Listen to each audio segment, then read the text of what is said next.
Alors, pour cette deuxième conférence, j'aimerais revenir aux fondamentaux de la vie politique.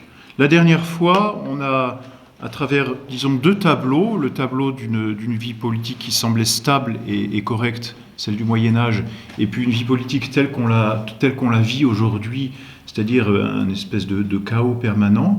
On a essayé de montrer quelle était la différence entre les deux et comment on était passé d'une société qui tournait bien à une société qui était en pleine décadence, parce que c'est le mot. Donc j'avais essayé de montrer comment on était passé d'un tableau, d'un beau tableau, si l'on peut dire, à un tableau qui avait perdu toute sa couleur. Alors c'était purement historique, mais ça permettait de voir à travers l'histoire le tissu, la trame que l'on trouve en politique. Alors à partir d'aujourd'hui, j'aimerais vraiment faire plus de philosophie politique à proprement parler, c'est-à-dire commencer à redéfinir ce que c'est que la politique, ce que c'est que la vie politique. Pourquoi je dois vivre en politique, en société ? La première chose qu'il est nécessaire de faire, c'est de toujours revenir aux définitions. On ne peut tenir une discussion que lorsque l'on sait de quoi on parle. Si on ne sait pas de quoi on parle, la discussion peut vite tourner au vinaigre. Souvent, même dans des disputes entre amis, on s'aperçoit qu'on ne parlait pas de la même chose. On employait un mot, mais on n'entendait pas dans le même sens. Donc revenir aux définitions, c'est primordial. C'est d'ailleurs tout le travail de Socrate, le maître de Platon, que de revenir aux définitions. On l'appelle d'ailleurs le philosophe des essences. C'est aussi, on peut bien le dire, la force de l'Église catholique que d'avoir cherché à définir. Tout au long des siècles, depuis les premiers siècles et les premiers conciles, l'Église a défini des vérités. Et définir, c'est un mot précis. C'est-à-dire, c'est un mot qui délimite une vérité et qui en même temps la fixe. C'est cela, définir, délimiter. Définir, c'est donc dire ce que c'est qu'une chose. Et quand je dis dire ce que c'est qu'une chose, je ne dis pas dire ce que je pense de la chose, dire comment je ressens la chose. Je n'entre pas du tout dans la définition d'une chose. Une définition est quelque chose de, normalement, purement objectif. C'est-à-dire que je pose devant moi un objet, je le regarde, et je le définis tel qu'il est, et non pas tel qu'il agit sur moi, en fonction des répercussions que je peux ressentir dans mon âme, dans mes passions, enfin peu importe. Quand je définis, je regarde l'objet tel qu'il est. Donc je cherche l'objectivité. Et je cherche donc à effacer la subjectivité. C'est donc ce que nous allons essayer de faire au cours de ce cours de philosophie politique, enfin, en plusieurs étapes, mais c'est de définir la vie politique. C'est-à-dire en essayant de nous mettre en dehors ou au-dessus et de la regarder telle qu'elle devrait fonctionner ou telle qu'elle fonctionne. Et il faut définir la politique. Il n'y a pas d'autre solution. Elle imprègne toute notre vie. Aujourd'hui particulièrement, on ne parle plus quasiment que de politique. Il n'y a aucun journal, dans lequel il n'y ait pas un article sur la vie politique, ou sur tel homme politique, ou sur telle loi qui a été énoncée. On est imbibé en permanence de vie politique. Il y a des partis, il y a des programmes, il y a des projets de loi, il y a des décisions, il y a des amendements, il y a des discussions, et puis il y a des passions qui s'émeuvent. On se dispute pour telle personne ou telle autre personne, pour tel parti ou encore tel autre parti. On subit les conséquences d'une politique, ou au contraire, on en voit les heureuses manifestations. Enfin bref, la vie politique imbibe toute la vie individuelle. Il n'y a aucun d'entre nous qui ne puisse même se dire « aujourd'hui, je vais échapper à la vie politique ». C'est quasiment impossible. On est dans un système politique, on est dans une vie politique. On n'a pas le choix. Alors, la politique étant tellement présente, il faut se demander, mais qu'est-ce que c'est ? Est-ce qu'on ne pourrait pas essayer d'échapper à la politique, surtout à la politique moderne ? Est-ce que l'homme ne pourrait pas trouver son bonheur en dehors d'une société, en dehors d'une cité, en dehors d'une vie politique ? Et puis finalement, et c'est ce qu'il y a de plus fondamental, qu'est-ce qui fait que l'homme vit en société ? Qu'est-ce qui fait que l'homme est politique ? Pourquoi l'homme fait de la politique ? Pourquoi ? Et c'est à cette première question, précisément, que nous allons essayer de répondre. Pourquoi l'homme fait-il de la politique? Autrement dit, pourrait-il ne pas faire de politique? On va essayer donc de chercher la racine de la vie politique. Alors, je me suis appuyé sur, disons, 2 ouvrages, sinon 3, mais le premier ouvrage, qui est la grande référence, en tout cas la première œuvre de politique, c'est celle d'Aristote, les politiques d'Aristote, ici dans la traduction de Tricot. C'est l'ouvrage fondamental, ou fondateur, comme on dit aussi, en ce sens que c'est le premier traité de politique qui existe. Et je me suis un tout petit peu appuyé sur le De Regno de saint Thomas d'Aquin. C'est un petit opuscule qu'il avait écrit pour le roi de Chypre. Mais surtout, à l'imitation d'Aristote et de saint Thomas. Parce que il ne faudrait pas dire, bon, finalement, on a défini la politique à partir de 2 auteurs. Mais la question rebondit, est-ce que ces 2 auteurs ont raison?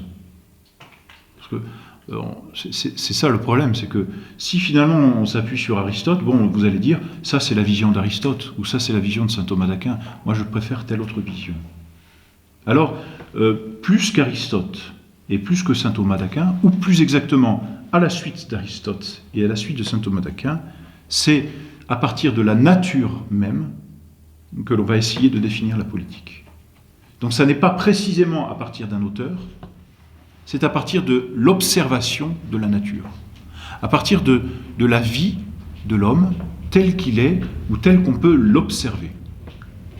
Du reste, la philosophie se fonde sur l'observation.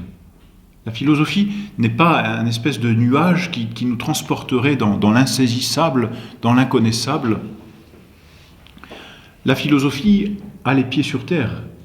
Bien plus, elle s'imprègne de la nature et c'est à partir de ce qu'elle voit, de ce qu'elle constate, qu'elle essaye de comprendre ce qui est.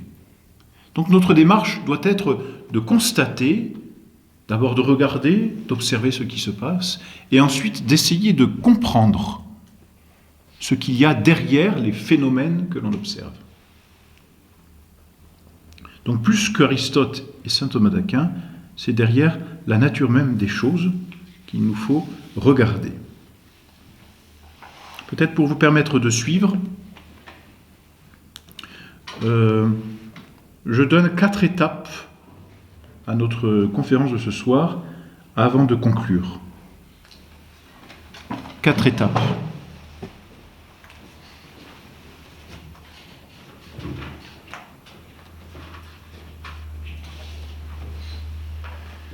La première s'appuiera sur l'étymologie du mot.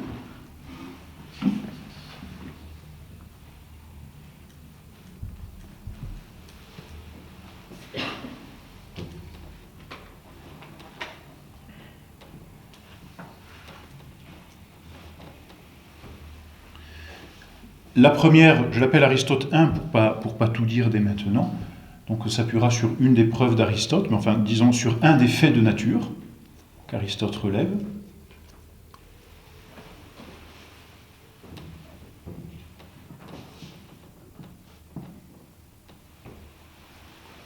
La deuxième, un autre fait de nature qu'Aristote relève.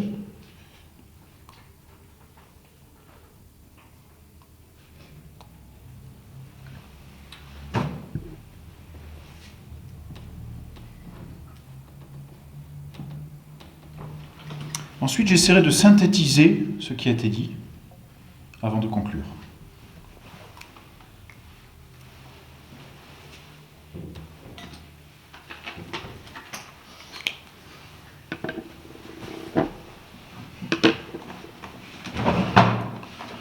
Ce seront donc les 4 étapes de cette conférence.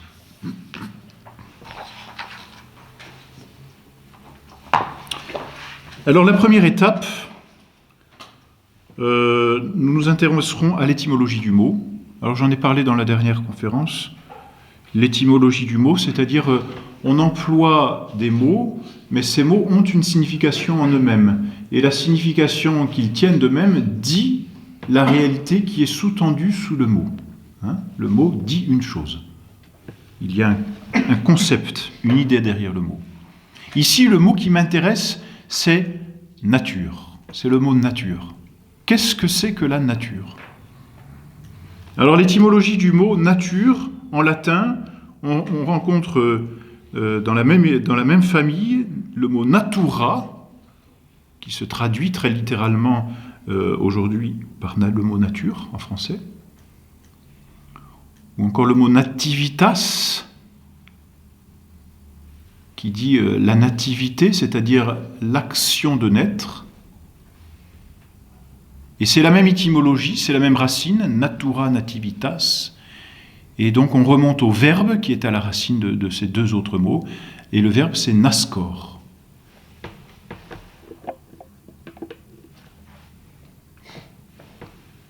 Nascor signifie naître.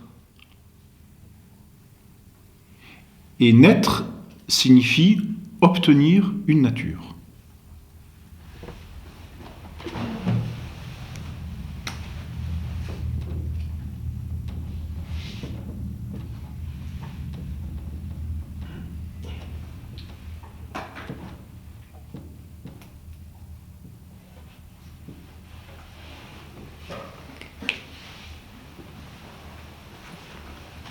Et le mot natura dit la même chose. Le mot natura, la première définition, c'est le fait de la naissance.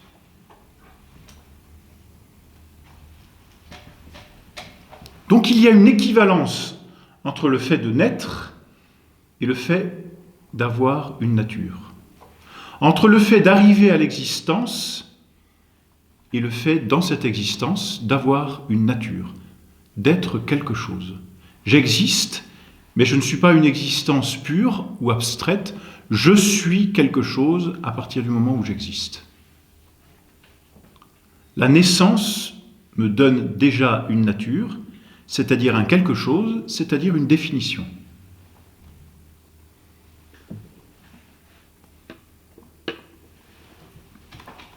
Or, comment se fait une naissance? Comment s'obtient une nature? Par la génération. Et qu'est-ce que la génération, ou la conception, sinon le fruit d'une société? Il y a dans toute conception, dans toute génération, la société d'un homme et d'une femme pour produire un enfant. L'homme obtient donc sa nature par le commerce d'un homme et d'une femme, c'est-à-dire à l'intérieur d'une société. L'homme qui naît, l'enfant, se définit normalement par ses parents. En tout cas par deux gamètes, mâle et femelle. Et donc par la fusion de deux éléments, et donc déjà par un embryon dû à une société. Donc l'homme, dans sa nature, est le fruit d'une société.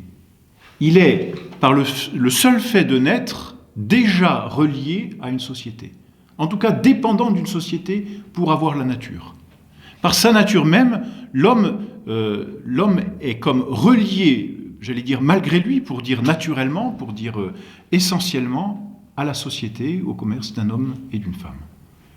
Et ça n'est pas possible autrement.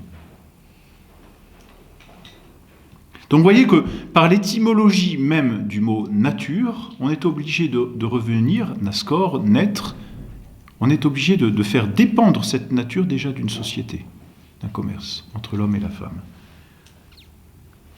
Ensuite, si on regarde l'enfant lui-même, il a un corps, il a une âme, il se définit par un tempérament, il a en lui, par ce tempérament, des choses qu'on pourrait qualifier d'innées, et toutes ces choses le rattache nécessairement à ses géniteurs, à ceux qui l'ont engendré.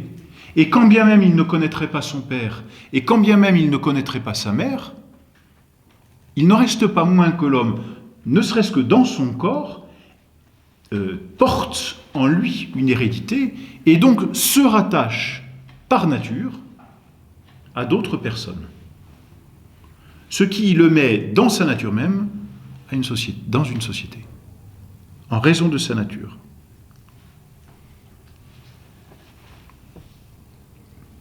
Il a dans ses veines, on peut dire, le sang d'un autre et de ses parents. Il porte une hérédité. Bon.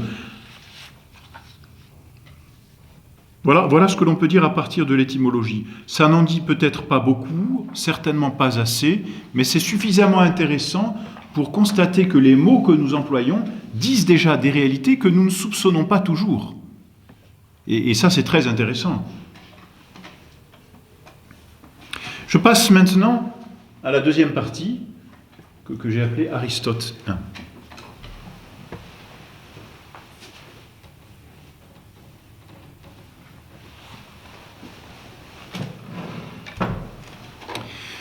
J'aurais pu commencer cette deuxième partie par une citation de l'Écriture sainte qui, en l'occurrence, ferait autorité si on était en théologie, mais l'autorité en philosophie est le dernier des arguments.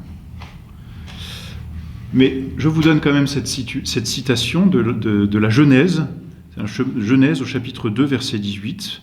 Dieu dit, et c'est ça qui est intéressant parce que c'est Dieu qui le dit, « Il n'est pas bon que l'homme soit seul, faisons-lui un aide semblable à lui. » Il n'est pas bon que l'homme soit seul. Bon.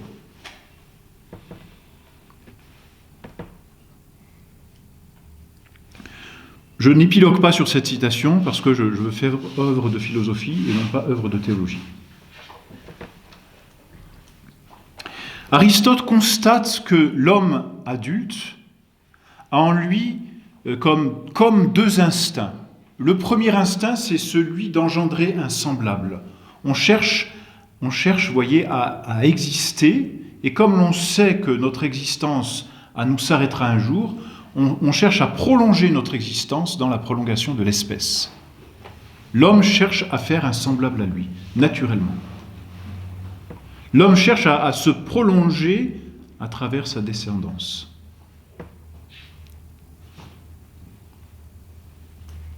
C'est ce qu'on appelle la perpétuité de l'espèce.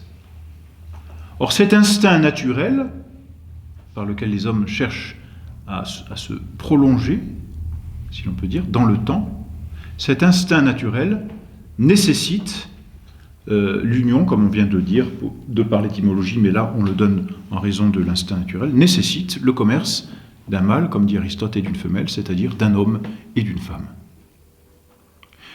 Cet instinct étant naturel à l'homme, engendré est quelque chose de naturel, et d'ailleurs Aristote le souligne, commun aux animaux qui, eux, ne réfléchissent pas et engendrent et procréent instinctivement, c'est-à-dire sans savoir pourquoi ils le font, et il constate même qu'au niveau des plantes, c'est la même chose. Cet instinct étant naturel, il en résulte que le commerce de l'homme et de la femme est naturel, et donc que la société homme-femme est naturelle. Il en résulte donc que l'homme est par nature social.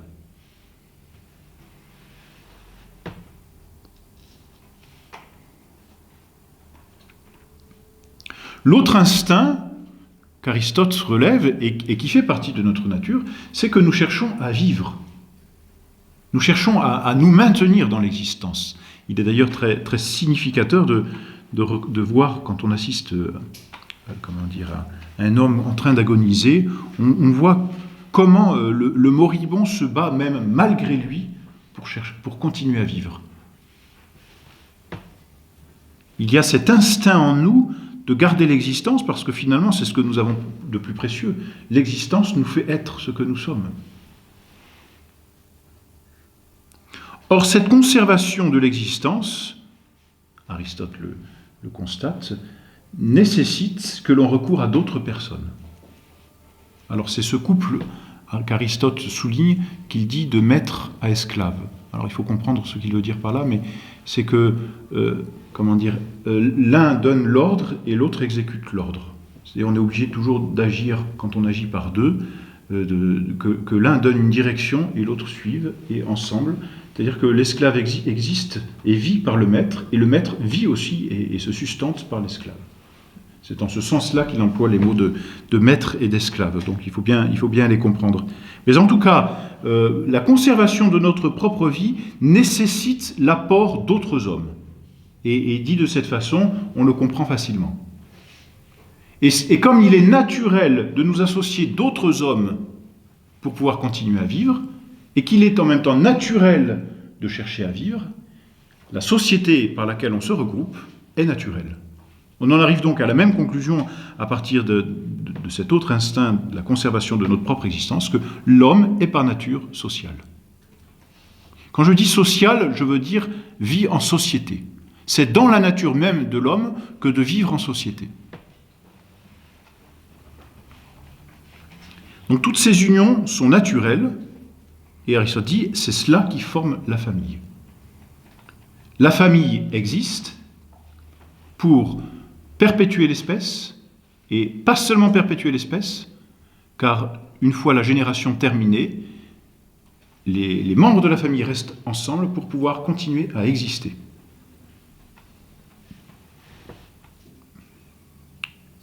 On peut, à partir d'un autre constat, montrer la même conclusion. C'est que l'homme qui vient à l'existence est totalement dénudé. Il n'a rien.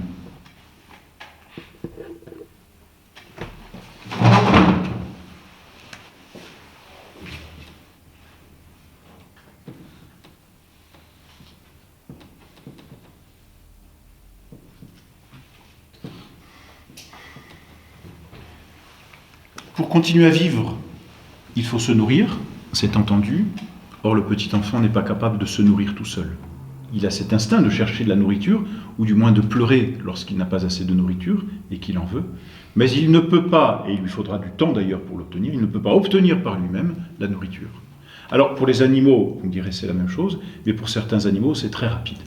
Et pour la plupart des animaux, c'est extrêmement rapide.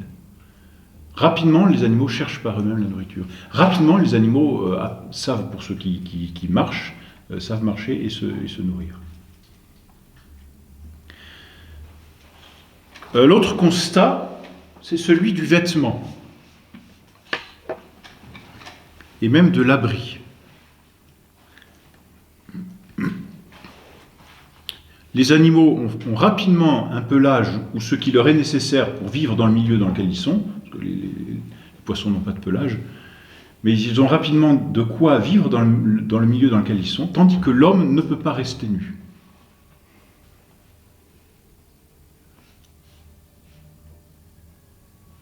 Il se couvre s'il fait froid, il se dévêt s'il fait chaud, et l'enfant ne peut pas le faire tout seul. Il a besoin d'une société, c'est-à-dire qu'il a besoin d'autres personnes pour le lui faire.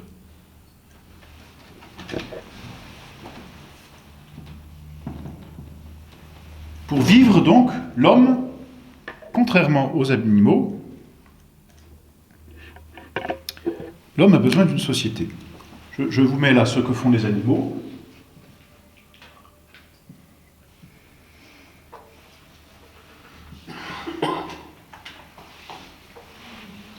Les animaux trouvent la nourriture dans la nature, les animaux trouvent sur eux le pelage.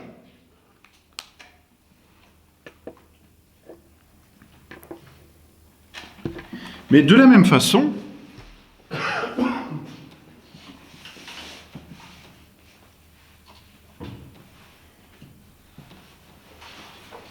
pour se défendre, l'enfant, le petit enfant, n'est pas capable de se défendre tout seul.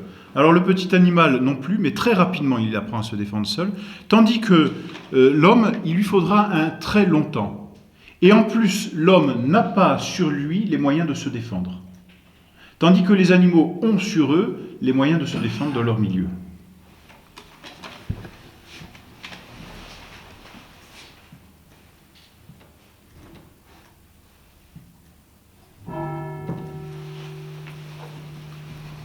Alors, en fonction de l'équilibre de la nature, les animaux ont, par exemple, pour se défendre, des armes.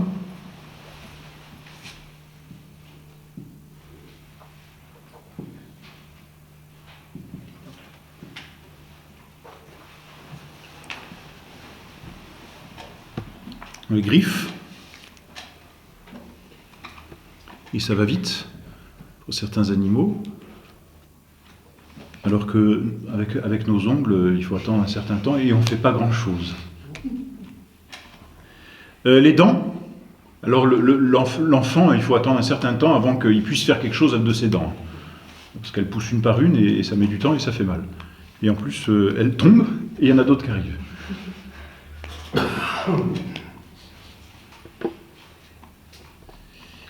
Les cornes, alors ça nous n'en avons pas. Et certains animaux ont des cornes. Et puis l'autre chose aussi, c'est non seulement se défendre quand l'ennemi par exemple attaque directement, mais ensuite, si l'ennemi n'est pas encore là, la fuite, les animaux ont pour fuir plus de rapidité que les hommes. Du reste, un enfant, avant qu'il puisse fuir, il faut attendre plus d'1 an.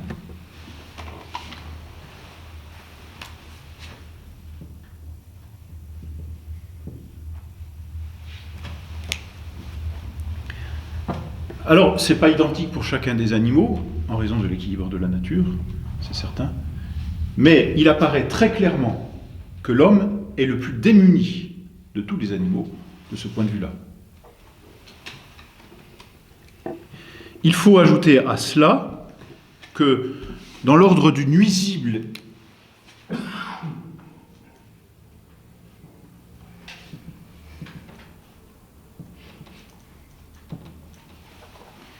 et de l'utile, les animaux ont une habilité naturelle à savoir ce qui leur est utile et ce qui leur est nuisible.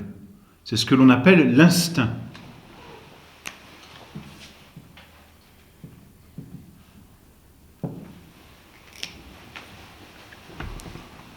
L'oiseau n'a jamais appris à construire un nid.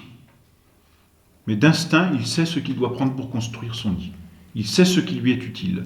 La vache, semble-t-il, c'est assez merveilleux parce qu'elle est capable, dans un champ, de distinguer les bonnes herbes de celles qui ne sont pas bonnes et qui pourraient l'empoisonner. Et elle n'a pas fait médecine. Elle le sait par instinct. C'est absolument merveilleux. Tandis que l'enfant, alors déjà, il ne peut pas se nourrir tout seul, mais à partir du moment où il peut se nourrir tout seul, il est incapable de trouver la nourriture qu'il lui faut, c'est-à-dire celle qui va l'aider à bien vivre et à se perfectionner. Je me souviens avoir assisté à cette scène fantastique d'un père de famille qui, pensant faire plaisir à son enfant, pas très âgé, peut-être de 2 ou 3 ans, en grande surface, lui a demandé « Qu'est-ce que tu veux manger cette semaine ?» Alors, l'enfant a fait ses choix personnels, en fonction de ses goûts, très peu développés, et là, le père de famille s'est aperçu qu'il était incapable d'établir des menus pour une semaine, donc il est revenu sur sa décision en lui disant « Finalement, c'est moi qui vais choisir », parce qu'en plus, ça devait déplaire au père de famille, ce qu'il aurait dû manger avec son fils. Et alors, colère de l'enfant qui dit « C'est moi qui vais choisir ». Bon. Voilà, alors là il y a un manque de bon sens naturel, un manque de constatation.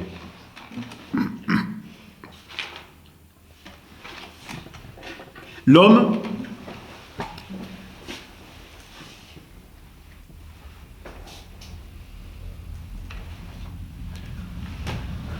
n'a rien, j'exagère un peu, mais l'homme n'a pas ce développement qu'ont tous les animaux. Pourquoi ? C'est assez mystérieux parce que l'homme est quand même une créature plus perfectionnée que les animaux. Alors pourquoi n'a-t-il pas cette même capacité que les autres animaux ? Parce que, répond Aristote, et saint Thomas a dit la même chose, parce que l'homme a une raison, une intelligence.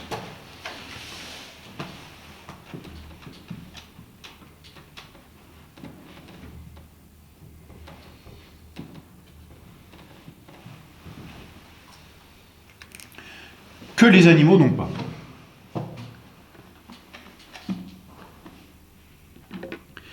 Or, l'intelligence nous fait connaître des vérités d'ordre universel ou général,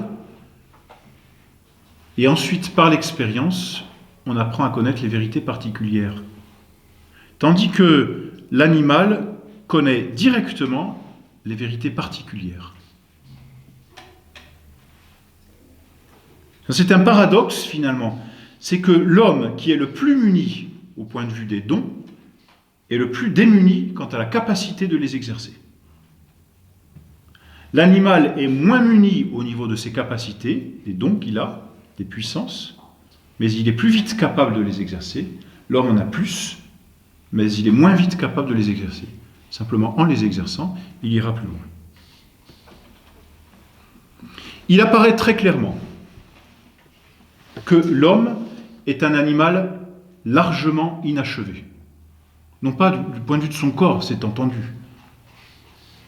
mais du point de vue de sa capacité à continuer à vivre et à se perfectionner, c'est-à-dire à obtenir son bonheur, son bien. L'homme est le plus dépourvu, c'est-à-dire le plus inachevé. Qu'est-ce qui permet à l'homme de s'achever? C'est nécessairement une société. Ne pouvant par lui-même se procurer la nourriture, ni le vêtement, ni les armes, ni fuir dès le début, ne pouvant naturellement connaître ce qui est nuisible et utile, il a nécessairement et donc naturellement besoin d'une société autour de lui, que l'on appelle la famille. On montre par là que l'homme est naturellement social. Naturellement, vous voyez, la raison de l'homme, qui est pourtant une capacité bien supérieure à tout ce que les animaux ont, la raison seule de l'homme ne suffit pas à l'homme pour vivre. Donc, malgré le fait qu'il ait une raison, une intelligence et une volonté, l'homme ne peut pas vivre seul. Ce slogan que l'on entend tant et tant aujourd'hui, qui consiste à dire je suis libre, je fais ce que je veux, est une absurdité de ce point de vue-là.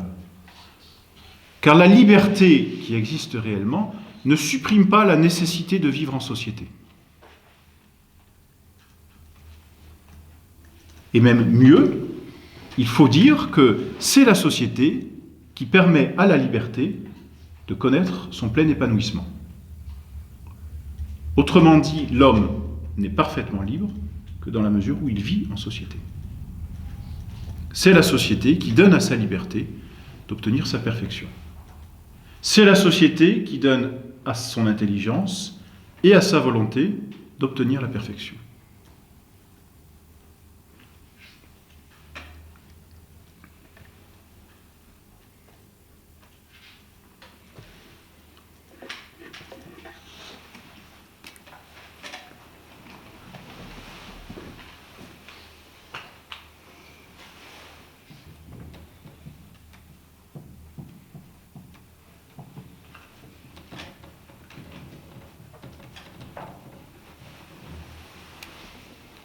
Aristote a cette phrase qui résume tout, il dit « La nature, c'est la fin ».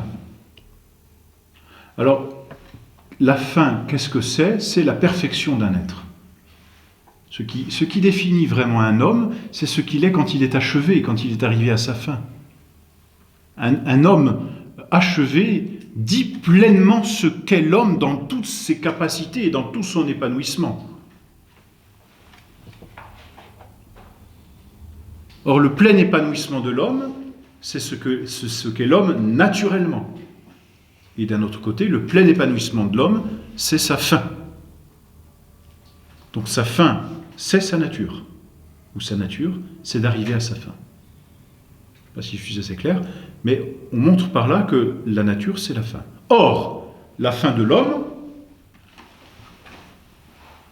ne s'obtient que par et dans la société. Donc la nature de l'homme, c'est d'être par et dans la société. Il est naturel à l'homme d'être social.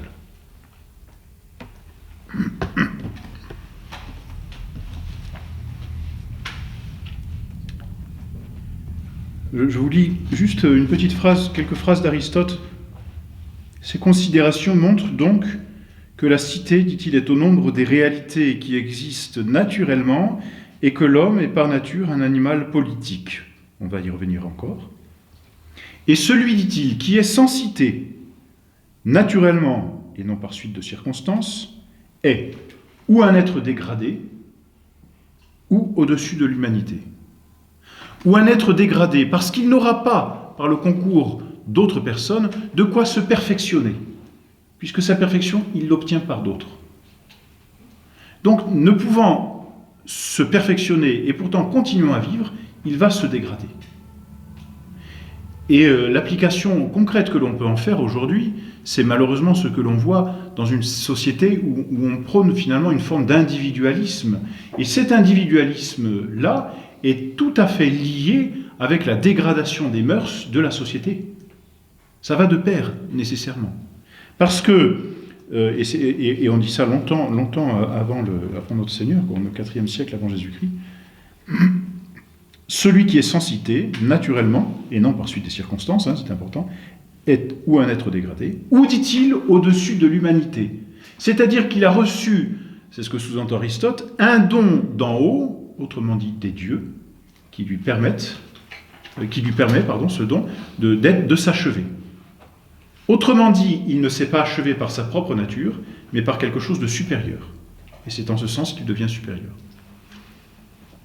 C'est du reste ce que l'on a pu observer dans les premiers temps de l'Église avec ses ermites. Mais il faut bien constater que même les grands saints qui ont voulu vivre ermites n'ont pas pu le faire sans avoir précédemment vécu dans une société. Donc même les grands ermites, du reste ça n'existe plus aujourd'hui, et l'Église a eu cette sagesse de les faire vivre en société, en communauté, même les grands ermites n'ont pas pu se passer de société. C'est très important. Et l'une des applications que l'on peut faire aussi, c'est que l'Église est une société. Parce que l'ordre surnaturel, c'est une parenthèse, mais respecte l'ordre naturel. Si l'Église n'était pas une société, ou si l'Église allait contre l'ordre naturel, alors on aboutirait tôt ou tard à une forme de protestantisme qui est une forme d'individualisme. Et rien que d'un point de vue politique, voyez-vous, le protestantisme n'est pas naturel. Il est contre nature. Donc il ne peut pas être surnaturel. Bon, je ferme cette parenthèse. Alors, l'homme qui est sans société, Aristote ici parle donc de celui qui est dégradé. Il est comparable à l'homme traité ignominieusement par Homère de sans famille, sans loi, sans foyer. Et c'est intéressant, sans famille, sans foyer, on le comprend, mais donc par conséquent, on le reverra plus tard, mais sans loi, car en même temps que naturellement apatride, il est aussi un brandon de discorde. Et c'est ce que l'on observe aujourd'hui, une discorde permanente. Aristote va même un peu plus loin dans ces considérations-là. C'est que l'homme vit en famille pour assurer ses besoins quotidiens, que les familles se regroupent entre elles pour former les villages ou les bourgades dans lesquelles se trouvent les différentes corporations pour subvenir les unes aux autres, mais cette subvention les unes par rapport aux autres n'est plus quotidienne, mais elle est intermittente. Et ensuite, les villages eux-mêmes, dit Aristote, se regroupent entre eux jusqu'à avoir une certaine autarcie et procurer ainsi à l'homme sa suffisance, son bonheur, son bien-vivre, ce qu'on appelle en grec le daimonia, ce qui a donné le démonisme en philosophie, c'est-à-dire le bonheur. Ainsi, la famille, les villages et donc les corporations permettent de vivre et la société se surajoute à ces deux sociétés, la cité, se surajoute à ces deux sociétés pour donner le bien vivre, c'est-à-dire le bonheur. Non seulement une vie matérielle, mais une vie spirituelle. On redéfinira plus tard le bonheur. Et ces trois sociétés cherchant mutuellement la supérieure, c'est-à-dire l'homme cherchant, ne pouvant pas d'ailleurs exister sans famille, et la famille cherchant naturellement à vivre en village, et les villages cherchant naturellement à se regrouper en cité pour obtenir leur autarcie, c'est-à-dire leur suffisance, c'est cela que veut dire Aristote quand il dit autarcie, il en conclut donc que tant la famille, c'est clair, que les villages, que la cité, dans ce sens précis, sont naturels. Et là, la conclusion d'Aristote est donc plus large encore que de dire l'homme est un animal social. Le mot cité en grec se dit polis. C'est pourquoi Aristote dit il est naturel à l'homme de vivre, d'être un animal politique. politique, c'est-à-dire de vivre dans une cité.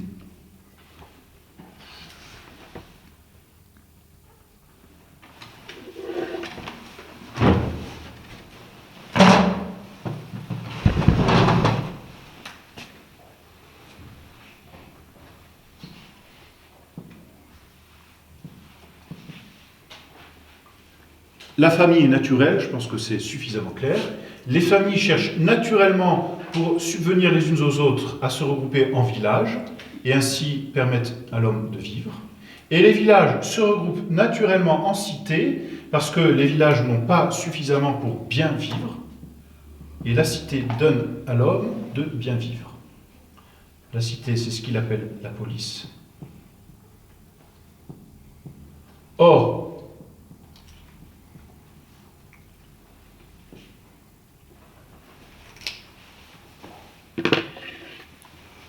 la cité est la fin, c'est-à-dire l'achèvement non seulement des familles, mais aussi des villages, et donc de l'homme. Et comme la fin, c'est la nature, ou la nature, c'est la fin, il est naturel à l'homme de vivre en cité. Donc l'homme est naturellement politique, un animal politique.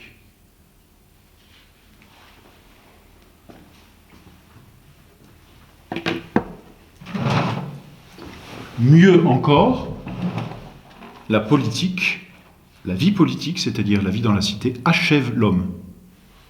Alors, la bonne politique achève l'homme dans le bon sens du terme, c'est-à-dire qu'elle le perfectionne. La mauvaise politique, telle qu'on la vit aujourd'hui, achève l'homme en ce sens qu'elle le fait disparaître. Mais en tout cas, la vie politique achève l'homme quoi qu'il arrive. Et donc là, on est arrivé à cette conclusion que l'homme est naturellement politique. Donc ce Aristote 1, n'est-ce pas, c'est finalement la nature, c'est la fin. Le résumé à ce principe, la nature, c'est la fin. Je passe maintenant à ce que j'ai appelé Aristote 2.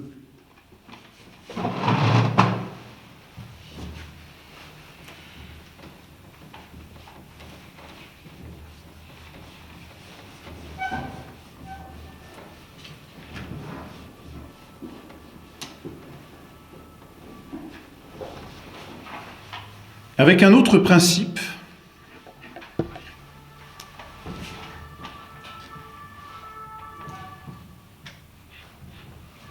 et c'est important, hein, la nature, c'est-à-dire on se base toujours sur une constatation.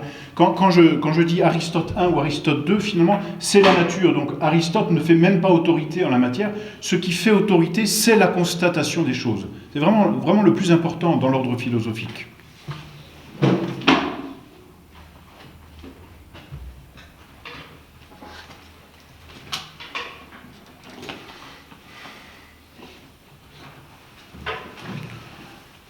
C'est le même principe finalement que précédemment. Hein.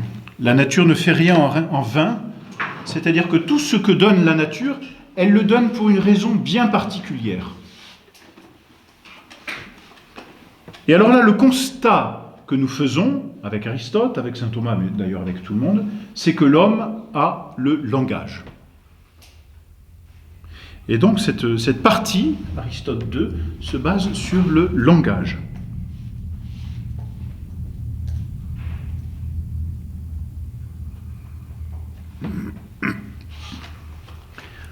C'est-à-dire, quand Aristote dit cela, et quand nous le disons d'ailleurs avec Aristote, nous constatons que nous avons quelque chose de plus que les animaux. Et c'est ça qui est important, parce que finalement, on arrive à dire que l'homme est plus politique que les animaux. Il est des animaux qui vivent en société. Les abeilles sont un exemple assez formidable de cette société, d'une société au niveau animal. La ruche. Bon. Mais l'homme vit en société, mais d'une façon plus parfaite encore que certains animaux, que l'abeille. Pourquoi ? À cause du langage. Alors il faut distinguer deux choses.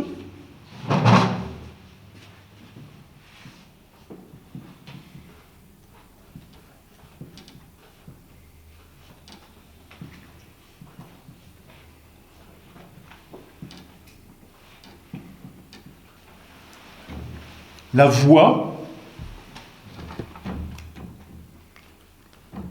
et le discours articulé, le discours rationnel, ce que l'on appelle le langage.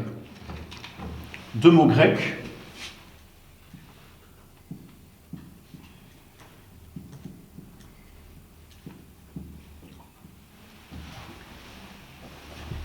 Phoné, c'est le son, qui est donné phonétique. La phonétique, c'est l'étude des sons d'une langue. Phoné, le son. Donc la voix, la capacité à produire un son, un bruit. Et le logos, c'est la capacité à mettre dans ce son un discours rationnel, un discours compréhensible, intelligible. Le logos, la parole, ou dialectos, le discours rationnel, le discours articulé. Or, on constate que l'homme, seul de tous les animaux, a la capacité de parler, à proprement parler.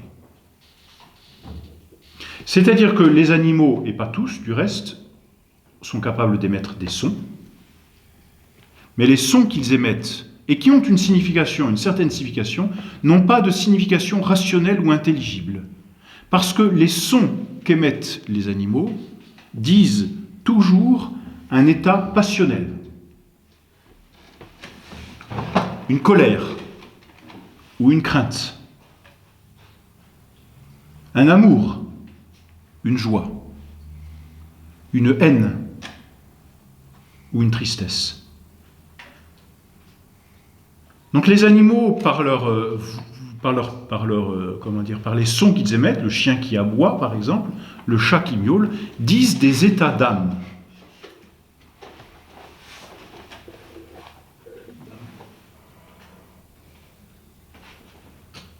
Tandis que l'homme dit plus que des états d'âme.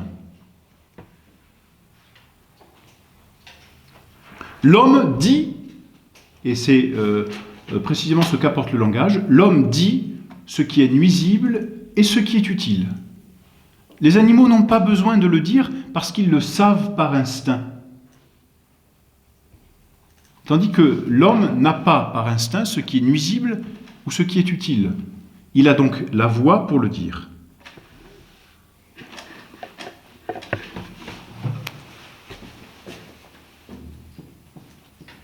Ici, on dit donc des passions, des états d'âme.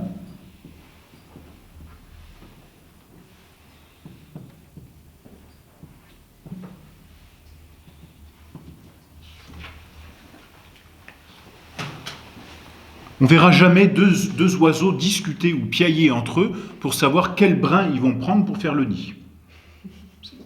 Ils vont dire leur joie d'avoir trouvé un nid, d'avoir trouvé le bon, d'avoir fini, terminé leur affaire, quoi. Mais jamais vous les verrez devant un tas de paille, par exemple, en disant tu prends lequel, je prends lequel, on y va. C'est instinctif. Le nuisible et l'utile chez l'animal est instinctif, donc il ne réfléchit pas. D'ailleurs, ils en arrivent parfois à se battre, je pense aux chiens, par rapport à un os. Mais ils ne se feront pas la politesse pour savoir est-ce que tu as plus faim que moi, est-ce que ça t'est plus utile que moi ou bon. Ils ne sont pas capables de transmettre l'utile et le nuisible. Voyez ? Tandis que l'homme qui, lui, n'a pas l'instinct de ce qui est utile et nuisible dans la nourriture ou même dans la médicamentation, je prends par exemple simplement les champignons. On est obligé, vaut mieux apprendre la science des champignons avant de les cueillir. Sinon, ne m'invitez pas. Alors, nous, on n'a pas cette science de l'utile et du nuisible, donc on est obligé de l'apprendre, et pour l'apprendre, on est obligé d'utiliser le langage. Le langage dit donc l'utile et le nuisible, mais finalement, derrière l'utile et le nuisible, le langage dit le bien et le mal, parce que c'est la même chose. Or, les animaux, eux, ne se disent pas ni le bien ni le mal, c'est pas possible. Et on le constate bien, ça n'existe pas. Et donc, derrière le bien et le mal, ils se disent.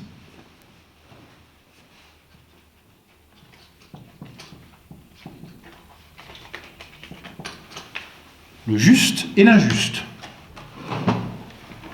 Ce qui est juste, c'est ce qui est utile pour vivre et bien vivre. Ce qui est injuste, c'est ce qui est nuisible. Or, en politique, on parle de justice et d'injustice. Donc vous voyez, de façon même très rapide, comment le langage est à la base de la vie politique.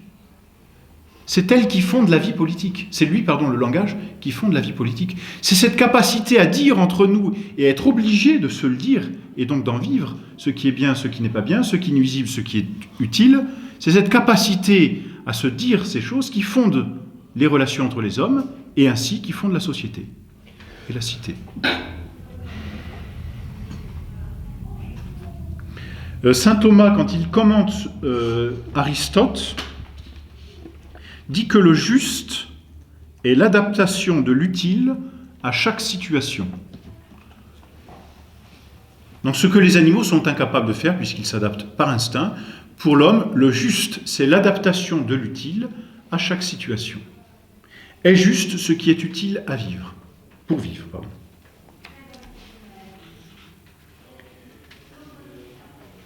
Je vous lis simplement Aristote, c'est très laconique chez Aristote, hein. Mais que l'homme soit un animal politique à un plus haut degré qu'une abeille quelconque ou tout autre animal vivant à l'état grégaire, cela est évident. Et pour Aristote, quand il dit évident, c'est que ça apparaît clairement dans la nature.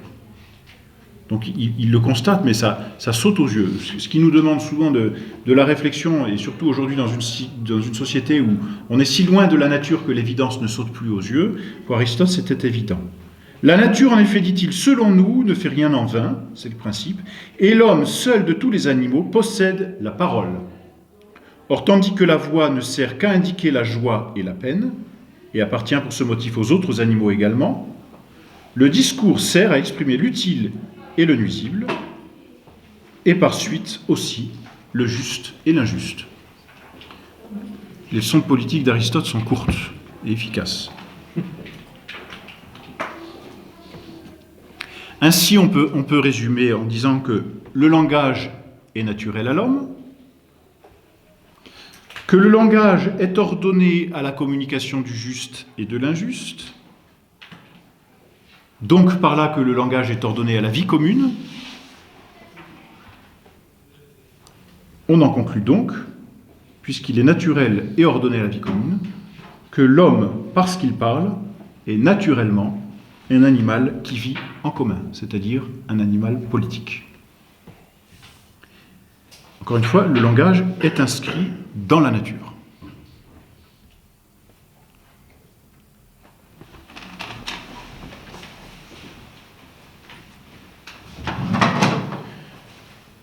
Je passe à cette dernière partie avant de conclure.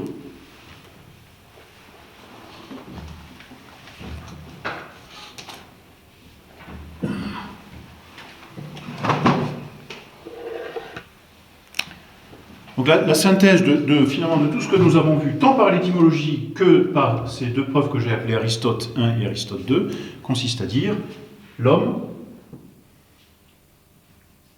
est par nature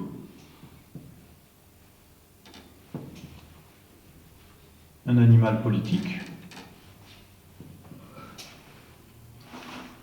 Je crois que je l'aurais assez dit ce soir. Ce qui est important, c'est ici par nature, on l'a vu par l'étymologie. Dans cette preuve, puisque l'homme ne peut pas vivre tout seul, il est obligé de vivre en famille, et que les familles, pour vivre, sont obligées de travailler avec d'autres familles dans un village, et que les villages, pour être autonomes, sont obligés de se regrouper entre eux. Donc il y a, entre les membres d'une même famille, ou entre les familles d'un village, ou entre les villages d'une cité, une action qui est commune. Il y a un agir commun. La famille, c'est on agit ensemble.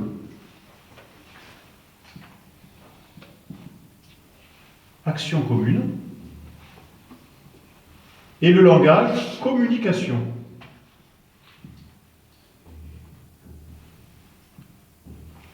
Aujourd'hui, on dit à satiété que c'est un problème de communication, mais c'est vrai. La politique actuelle est un problème de communication, mais dans le bon sens du terme. Or, qu'est-ce que la communication, le mot même, l'étymologie du mot, commune action? C'est la même chose quand je parle du langage, ou quand j'ai parlé de l'homme qui était dénudé, qui avait besoin des autres pour agir et pour vivre. En fait, j'ai employé deux preuves différentes, mais j'arrive à la même conclusion que la vie politique, c'est une action commune. Ou une communication, mais c'est la même chose.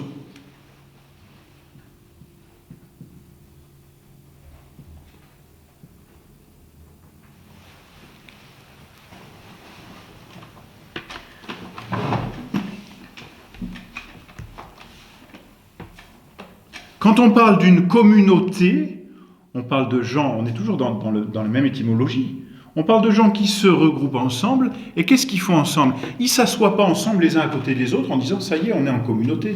Ce qui définit une communauté, c'est un agir commun. On agit ensemble. Or, qu'est-ce qui définit un agir commun? Eh bien, souvent, et à l'intérieur des communautés, c'est un langage commun. Par exemple, pour certains corps de métier, il y a un langage spécifique, commun à tous ceux qui exercent ce métier, mais qui est technique. Voyez, le langage technique définit quoi? Une action commune, donc une communauté. La communication définit une action commune, et en principe une communauté. Mais cette communication doit se faire, pour qu'elle existe, avec ceux qui sont proches, puisqu'on agit en commun. Donc on communique avec ceux qui sont proches, c'est-à-dire avec ceux avec lesquels on agit. Et pour que cette communauté perdure, parce que l'homme cherche à perdurer, il lui faut une certaine stabilité. Agir en commun, communication ou langage, et stabilité. Voilà. Agir en commun, action commune, communication, donc plus le langage, c'est la même chose finalement, plus la stabilité. Et vous avez la communauté. Et l'on comprend comment et par quoi l'homme est naturellement un animal politique. Ce qui va donc définir une société, c'est évident, c'est l'action commune. Donc derrière cette action commune, le bien. Parce qu'on agit, chaque fois qu'on agit, c'est pour faire un bien. On redéveloppera cette idée certainement. Et derrière la communication et le langage se cache le vrai.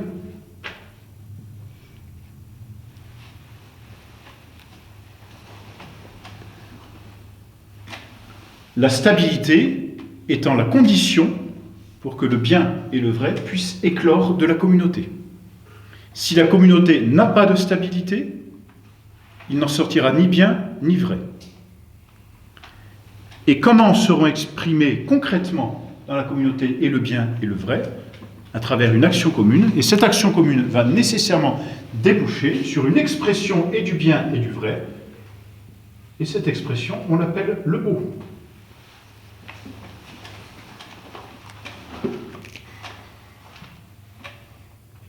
Je dépasse un peu mon propos, mais vous voyez qu'on peut très bien définir une société par les œuvres qu'elle produit, par l'art, par le bien qu'elle engendre, ou par le vrai qu'elle véhicule. Vous laissez appliquer à la société telle qu'on la vit aujourd'hui, et on n'a plus de société. Le beau, bon, le bien et le vrai, tout est falsifié. Donc on n'a plus de société. Et du reste, en voulant prôner l'individualisme, on détruit le fondement même de la vie de la société. Donc voilà cette synthèse de tout ce qui précède finalement, et qui va un peu plus loin encore. Donc je conclus par des perspectives. Parce que le plus important, c'est pas de dire, bon, j'ai compris, c'est qu'il faut pouvoir faire ensuite quelque chose. Bon, c'est bien joli de dire l'homme est naturellement un animal politique, mais alors, ça veut dire quoi? Qu'est-ce que je dois faire maintenant? Il ne faudrait pas que ça nous paralyse non plus. Mais naturellement, vous voyez, s'oppose à artificiellement. On n'est pas artificiellement des hommes politiques. Alors ça, ce sont les conceptions de Rousseau et de Hobbes, que je n'expose pas ici, mais j'espère avoir été, et pas moi d'ailleurs, j'espère que le constat que l'on fait de la nature est suffisamment clair pour dire que c'est dans la nature des choses que l'homme est politique. C'est même pas parce qu'Aristote l'a dit, c'est même pas parce que j'ai expliqué, c'est que c'est évident, comme dit Aristote, c'est-à-dire ça saute aux yeux. Je regarde et ça ne peut pas être autrement. L'homme est par nature un animal politique. Il n'est pas contre nature, c'est ce que disait Nietzsche, il n'est pas contre nature non plus un animal politique. Et donc l'individualisme ou le personnalisme, tel qu'on en parle aujourd'hui, eux sont contre nature. Parce que tout ce qui s'oppose à ce qui est par nature, quand je dis s'oppose, eh bien, est contre nature. L'opposition, c'est être contre. Puisque c'est naturel, c'est dans la réalité, or le réel s'oppose au virtuel. Vous voyez que ce qui va détruire une société, c'est tout ce qu'il y a de virtuel. Vivre du virtuel, vivre dans le virtuel, c'est détruire une société.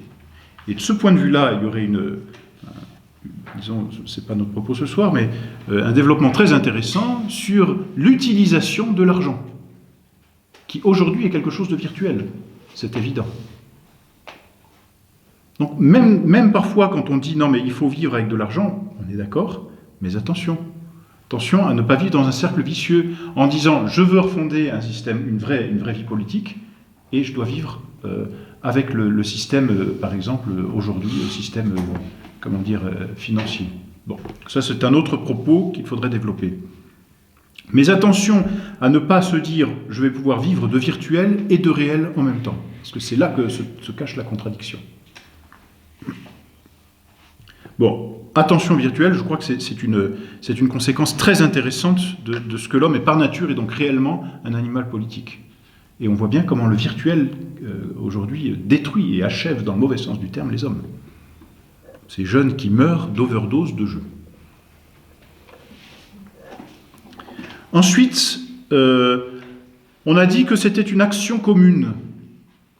Alors, de façon très concrète, sachons agir en commun. C'est difficile, c'est pénible, c'est d'autant plus difficile qu'aujourd'hui la société a complètement, détruit ce lien qui nous aidait ou qui nous permettait d'agir en commun. Mais essayons de retrouver cette action commune entre nous. Et qui dit commun, dit naturellement similitude. Ce qui est commun, c'est que ce qui est semblable. On agit avec ses semblables. On n'agit pas avec ceux qui ne sont pas semblables. En tout cas, on ne fait pas de politique dans ces conditions s'il n'y a pas quelque chose de commun. Et voyez toutes les réflexions qui peuvent découler de cette simple constatation, agir en commun. On parle beaucoup d'immigration aujourd'hui. Attention, qu'est-ce qu'on entend par ce mot? Et que devient l'action commune dans ces conditions? Qui dit action commune dit similitude. Alors, y aura-t-il encore une similitude? Ou alors, va-t-on assister à un éparpillement, à un éclatement de communautés, comme on dit. Mais comme c'est un éclatement de communautés, il n'y aura plus d'agir commun entre ces communautés. Ça va former autant de cités différentes. Et puis alors aussi, je dis action commune, je m'arrête sur le mot commun, mais il faut agir aussi. Enfin ça, je pense que c'est évident. Mais malheureusement, on entend trop souvent qu'il ne faut plus agir ou qu'il faut arrêter, que ça ne sert à rien. Et on entend ce discours parfois même au sein soit de religieux ou de personnes bien intentionnées qui, sous couvert d'être surnaturelles, disent on n'agit plus naturellement, on attend. C'est une sottise. C'est une sottise parce que ça détruit l'ordre naturel. Dire on attend et on n'agit plus, on ne fait plus de politique, sous prétexte, même on pourrait dire que l'Église, et pourtant elle en a fait de la politique, l'Église, on le lui a reproché, mais alors donc dire aujourd'hui on ne fait plus de politique parce que ça n'est pas surnaturel, c'est entièrement faux. Dire on attend ou on n'a pas d'action commune, c'est une aberration. C'est une aberration qui va contre la nature. Et on ne peut pas attendre d'un tel principe quelque chose de bien. C'est destructeur. Le surnaturalisme, dans ce sens-là, est destructeur. Dans ce sens où le surnaturel se passe de la nature et donc de la vie politique. Il est nécessaire à l'homme pour vivre politiquement, et à ces gens-là, il faut répondre qu'il est nécessaire pour que l'homme se sanctifie, qu'il soit homme, c'est-à-dire qu'il vive en politique, qu'il ait une action politique. Ça n'est pas possible autrement. Troisième ouverture ou perspective, si vous voulez, c'est par rapport au mot communication. La valeur d'un langage définit la valeur d'une société. Alors là, je crois que je n'ai pas grand-chose à vous dire. Le langage, alors il y a excusez-moi, mais il n'y a presque plus de langage aujourd'hui. Là, on vit entouré de bêtes qui expriment des peines, des douleurs, des craintes. Mais alors, l'utile et le nuisible, ils ne savent plus. Le bien et le mal, ça n'existe plus. On vit avec des brutes, dans le sens de bêtes, des animaux. Alors ça, c'est un problème.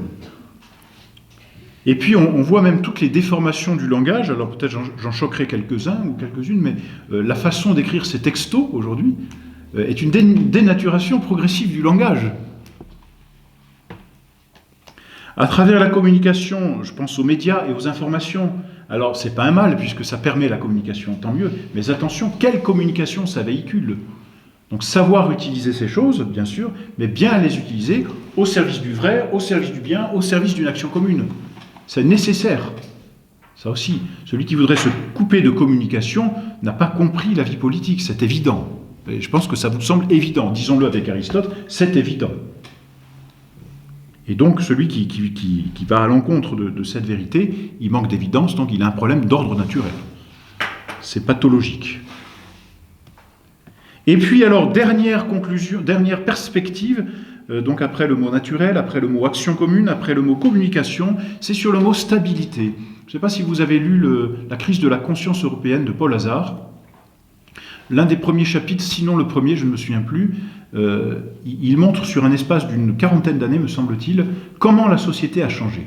Comment on a dégradé la société. Et le premier, ou l'un des premiers chapitres, porte sur le voyage et le mouvement. Le mouvement s'oppose à la stabilité.